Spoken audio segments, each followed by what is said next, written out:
Alright, magandang araw po sa inyong lahat mga kababayan, Batang Maynila to it's. Nako, mag-iiyakan na naman ang mga DDS na ito. At sigurado mababash na naman ako. Ito po kasing mga kababayan, tago muna natin yan. Social Pulse Philippines ay nagsagawa po ng survey. Ito pong Pulso ng Bayan 2025 Mayoralty Preferences dyan po sa Davao City. Para po ito sa buwan ng Pebrero 2025. Ito nga Social Pulse Philippines through its Pulso ng Bayan Initiative recently conducted a survey to assess voters' preferences para nga po sa pagka-mayor dyan po sa Davao City sa darating na 2025 elections. Paano ba ginawa ang survey? Tago muna natin yung resulta. Mamaya na natin pag-usapan yung resulta. O paano ginawa ang survey? Ito yung kanilang methodology. Ito pong Social Pulse PH Pre-Election Survey ay kinundak po February 11 hanggang February 27 at face-to-face interview. Ganun po yan mga kababayan. Hindi po sa telepono, hindi po sa text, kundi ang ginawa nilang survey ay face-to-face. Yung kanilang mga respondents ay kaharap po nila na ini-interview. At ang respondents po ay 2,000 registered voters na ang edad ay 18 pataas. So syempre may margin of error plus minus 3% at confidence level 95%. Ito pong face-to-face methodology aligns with the standard approach of Social Pulse Philippines, ensuring direct voter engagement and high accuracy in capturing voter sentiment. So mas maganda po kasi yung face-to-face. Diba? Para sigurado na magkakaroon ng high accuracy at yung engagement ng mga botante para makita o mahuli mga kababayan ang sentimento ng botante. O ano ba itong Pulso ng Bayan Survey? Ito raw ay nationwide survey initiative by Social Pulse Philippines na ang layunin ay makuha po ang public opinion sa mga electoral preferences, governance, and socio-political issues.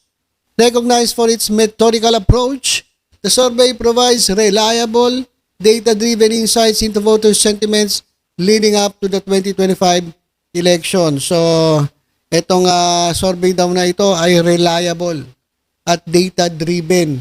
Hindi po yung fake news. Hindi po yung gaba-gaba lang. Katulad nung nakita niyo ba yung yung isang survey na yung mga talunan mga kababayan na PDP hindi po pumapasok sa top 12. Ay yung survey noon, ata yun eh.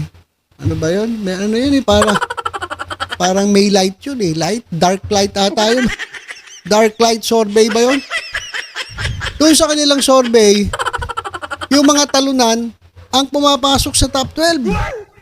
Tapos yung mga top 12 talaga, yung totoong top 12 na namamayagpag po sa SWS, sa Pulse Asia, sa Publicos Asia, sa kanila po, laglag. So kabaliktaran, etong dark lights, mga kababayan. Ibang klase rin yung survey na yun eh. Natatawa na lang ako sa kanilang resulta. Kasi kakaiba sila mga kababayan. Number 1 ata si Kibuloy dun eh. Ayaw ko, klaseng survey firm yun. Ito mga kababayan. Kung ngayon po gaganapin ang eleksyon dyan po sa Davao City sa pagka-mayor, ito po ang resulta. Ayan mga kababayan, sino ang mananalong mayor? Ang nanguna po na may 43% ay walang iba kundi si Carlo Nograles. Ayan mga kababayan, kaya mga DD-shit, react na. Pasok mga DD-shit. Sigurado papasukin na naman ako, ibabash na naman ako. Eto mga kababayan ayon po sa Social Pulse Philippines, sabihin na naman fake news ka, Batang Maynila to it's. Hindi naman ako naglabas eh, ba't ako fake news? Binabalita ko lang po sa inyo, etong isinagawang survey dyan po sa Davao. At ito nga po, Ang panalo po dyan ay si Carlo Nograles, mga kababayan, sa pagka-mayor dyan po sa Davao City. 43%. Ang second runner-up, ang second place, mga kababayan, ay walang iba kundi ang dating presidente, former President Rodrigo Roa Duterte. Duterte! Duterte! Duterte! Duterte! O yan, mga kababayan, ha. Sumisigaw na ako, ha. Baka sabihin niyo, patas kasi tayo dito, mga kababayan, eh. O, pangalawa po, si Rodrigo Roa Duterte na merong 38%. At ang pangatlo po, si Bishop Rod Cubos, tumatakbong independent na merong 15%. Pang-apat po, si Joselito Tan na may 2% independent. At itong Jonathan Julain na meron pong 2%. Ayan po, ano to? WPP. Ano ba yung WPP? Ito ata yung partido ni Kibuloy, no? WPP. So, ayan mga kababayan. Kung ngayon gaganapin ng eleksyon, ayon po sa Social Pulse Philippines, ay meron pong bagong mayor ng Davao City. Hindi na po Duterte, kundi Nograles na po. Ayan. Pasok mga DD-shit. Yari na naman ako na ito. Sabi, naglalabas ako ng fake news. Hindi naman ako naglabas eh. Sinishare ko nga lang sa inyo para alam ninyo eh. Oh, di ba? So yan mga kababayan. Lumabas na ang pulso ng bayan. Mukhang magkakaroon ng bagong mayor ng Davao City. O base kasi dito sa survey, lamang po si Nograles ng 5% kay Rodi Duterte. Ayan po, mga kababayan. Kaya mukhang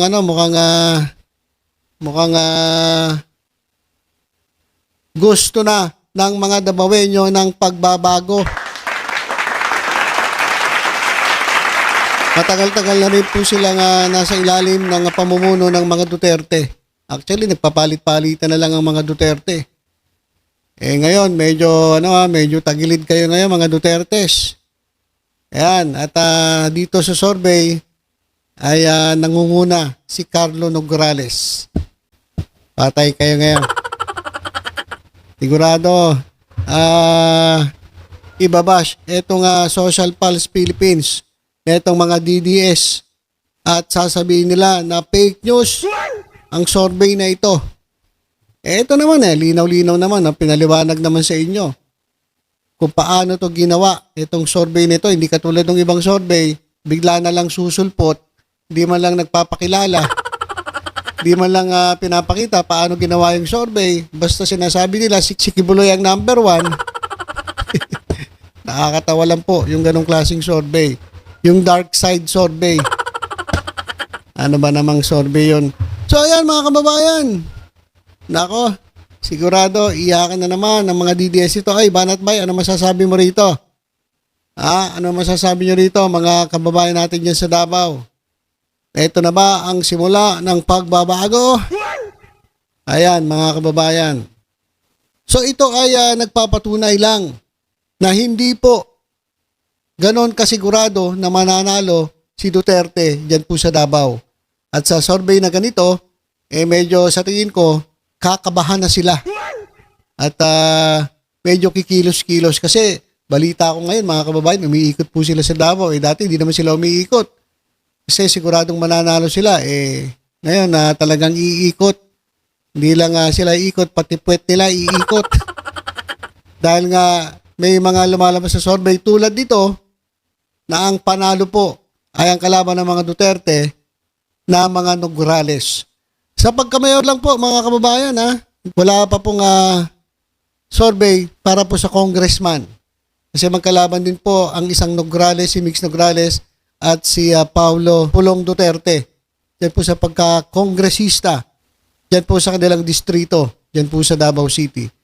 Okay, so ilan po mga kababayan, i-share ko lang sa inyo. Iyak na mga DDS. At congratulations kay Carlo Nograles.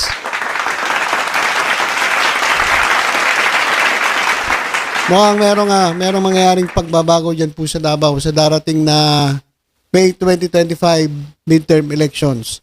Okay, so ilan po muna mga kababayan. Basta tutok-tutok lang po dito sa Batang Maynila to. Isa iba pang updates. Ingat po tayong lahat. God bless po.